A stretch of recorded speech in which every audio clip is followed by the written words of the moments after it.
नमस्कार विद्यार्थियों, बीएड प्रथम वर्ष विषय हमारा हिंदी भाषा शिक्षण और प्रवृत्ति, जिसके अंतर्गत कि हम लोग गद्य के अन्य विधाओं के बारे में जानकारी प्राप्त करेंगे। सबसे पहले हम लोग देखेंगे जीवनी कि जीवनी क्या होती है, इसमें किस प्रकार का शिक्षण, जीवनी का शिक्षण किस प्रकार से विद्यार्थियों को करवाया जाता है। ठीक है, तो गद्य की ये विधा है जीवनी। इसमें गद्य की विभिन्न विधाओं, गद्य की विभिन्न विधाओं, गद्य की विभिन्न विधाओं में जीवनी भी एक गद्य विधा है। जीवनी भी एक गद्य विधा है। इस विधा में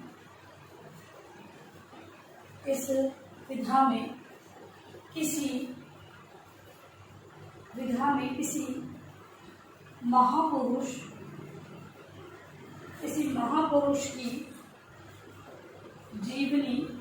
महापुरुष की जीवनी का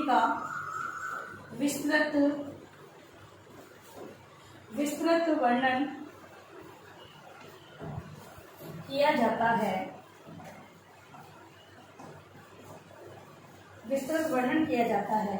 महापुरुष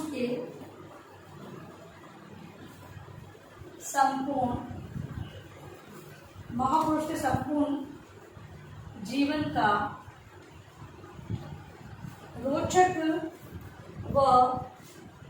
रोचक व शिक्षापूर्ण वर्णन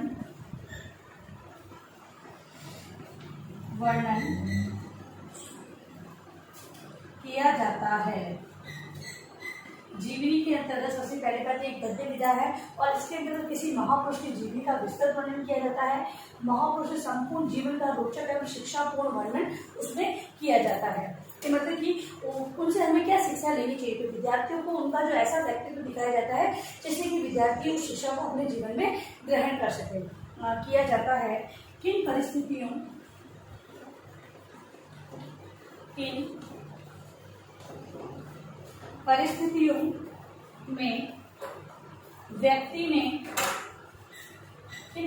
में व्यक्ति ने उन्नति की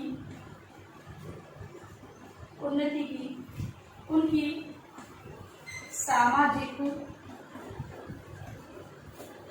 सामाजिक राष्ट्रीय देन, उनके प्रेरणादायक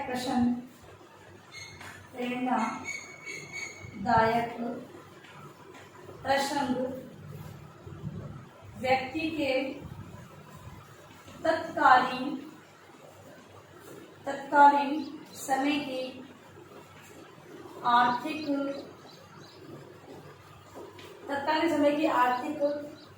सामाजिक,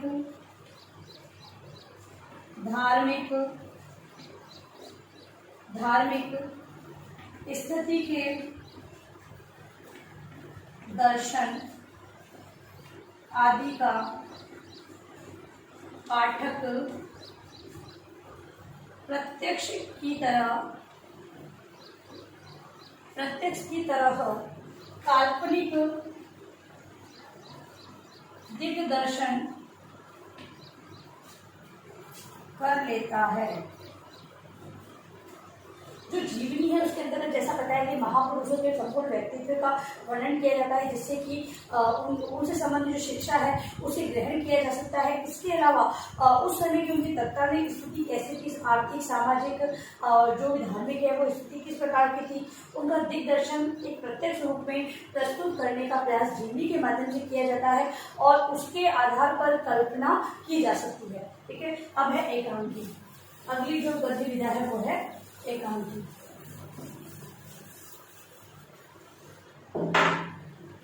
अगली है एकांकी। यह दृश्य काव्य है।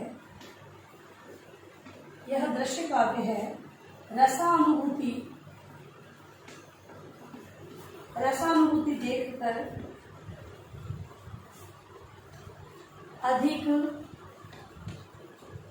प्रभावी होती है। रसानुभूति देखकर अधिक प्रभावी होती है। इसमें रंगमंच पात्र, इसमें रंगमंच पात्र अभिनय करते हैं एकांकी से संकलन क्रम होता है। अल्प समय एक दिन की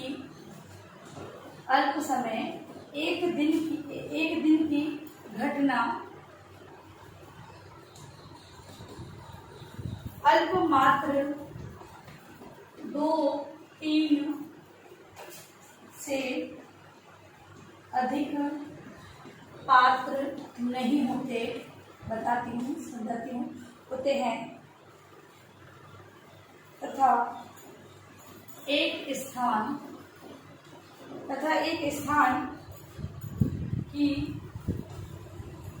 घटना 2-3 पात्रों द्वारा बताई जाती है। देखिए, एकांकी है वो एक छोटा दृश्य या रसानुभूति का साधन माना गया है, जिससे कि जो प्रभावी प्रस्तुतिकरण होता है। इसमें अभिनय किया जाता है, पात्रों की संख्या 2-3 या 1-2 होती है और एक ही घटना को उसमें बताया जाता है। किसी एक निश्चित स्थान को ध्यान में रखते हुए उसे प्रस्तुतिकरण किया जाता है। रंगमंच में विभिन्न पात्र है, वो अभिनय के माध्यम से एकांकी को प्रस्तुतिकरण करते हैं। ये गद्य की विधा है, ये भी शिक्षा पर आधारित होती है। किसी शिक्षा को ध्यान में रखकर ही एकांकी का प्रदर्शन किया जाता है। यहाँ तक कि विभिन्न योजनाओं का जो प्रस्तुतिकरण है वो भी इनके माध्यम से करवाया जा सकता है। एकांकियों को बनाकर ऐसा प्रस्तुतिकरण किया जाता है। तो पाठ्यक्रम में भी एकांकी है वो शिक्षा पर एकांकियों को भी सम्मिलित किया जाता है। फिर है यात्रा वृत्तांत। अगला है यात्रा वृत्तांत। यात्रा वृत्तांत के अंतर्गत यात्रा वृत्तांत के अंतर्गत भी सर्वप्रथम यह यात्रा वृत्तांत एक गद्य विधा है। इसमें लेखक किसी एक यात्रा का वर्णन करता है। इसमें लेखक किसी एक यात्रा का वर्णन करता है तथा अनुभवों को संकलित करता है। या तो लेखक है संकलित करता है, या तो लेखक किसी यात्रा का वर्णन कर देता है, या फिर अनुभव पर मतलब कि यात्रा पर आधारित जो अनुभव होते हैं उन्हें वो लिखता है। ठीक है, तो वो करता है यात्रा पूर्व तैयारी। यात्रा में कठिनाई सुविधाएं,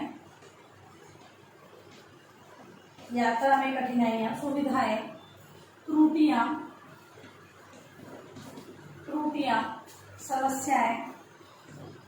समस्या समाधान,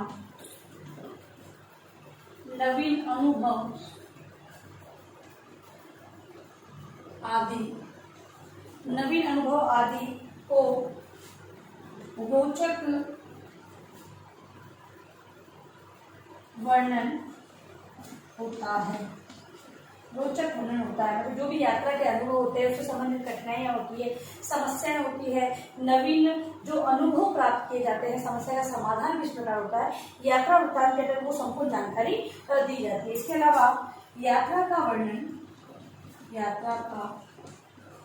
वर्णन को पाठक पढ़ते समय यात्री साथ कल्पना करता हुआ स्वयं, कल्पना करता हुआ स्वयं अनुभव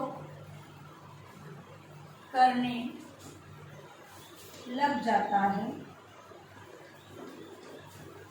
यात्रा वृत्तांत का जो वर्णन है, जो पाठक करता है, तो वो संपूर्ण जो यात्रियों से संबंधित जो अनुभव है उसे भी, उसकी भी कल्पना करना प्रारंभ कर देते। तो यात्रा वृत्तांत के अंतर्गत भी इस प्रकार से बताया जाता है। फिर है संस्मरण।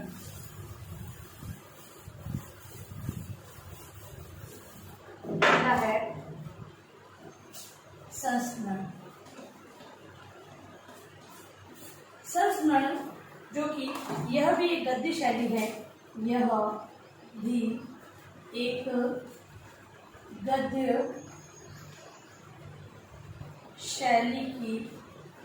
शैली है। इसमें गद्य शैली, इसमें व्यक्ति अपने जीवन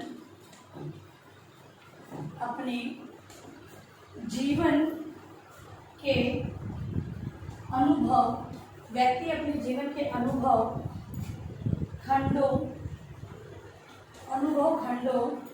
को रोचक विधि से व्यक्त करता है। ठीक है, व्यक्त करता है। ठीक है, महादेवी वर्मा है, उन्होंने अपने संस्मरण में इसी प्रकार से व्यक्त किया है। इसके अलावा है पत्र के अंतर्गत जो पत्र का जो लेखन होता है, लेखक उस पत्र में भी संपूर्ण जानकारी इस प्रकार की प्राप्त करता है। वहाँ के संबंधित जो समस्या है, उस समस्या को बताते हुए, जो प्राकृतिक चित्रण है उसको बताते हुए, सभी प्रकार से पत्र के अंतर्गत विशेष सारी जानकारी लिखता है। और इससे कि पत्र का जो लेखन किस प्रकार किया जाता है, विद्यार्थियों को समझ आता है कि पत्र भी गद्य की एक विधा के अंतर्गत सम्मिलित है, गद्य विधा के सम्मिलित है। और पत्र है वो भी लेखकों द्वारा रचित अलग अलग तरीके से लिखे जाते हैं। फिर है व्यंग्य। गद्य के अंतर्गत कुछ जो कृतियां हैं वो व्यंग्य प्रधान कृतियां हैं, जिनके अंतर्गत की व्यंग्य के माध्यम से संपूर्ण जानकारी प्राप्त की जा सकती है। तो जो सारा व्यंग्य के अंतर्गत जो संपूर्ण जो पाठ होता है वो व्यंग्य पर ही आधारित होता है। इस प्रकार से जो इस गद्य के अन्य विधाओं को हम लोगों ने जाना है, इसको अपने गृह कार्य के अंतर्गत आप लोग लिख रहे हैं। व्यंग्य के अंदर तो संपूर्ण भाषा भी जो लिखी जाती है वो भी क्या होती है, वो भी व्यंग्य पर आधारित होती है। तो जीवनी, एकांकी, यात्रा वृत्तांत, संस्मरण, पत्र तथा व्यंग्य के बारे में सामान्य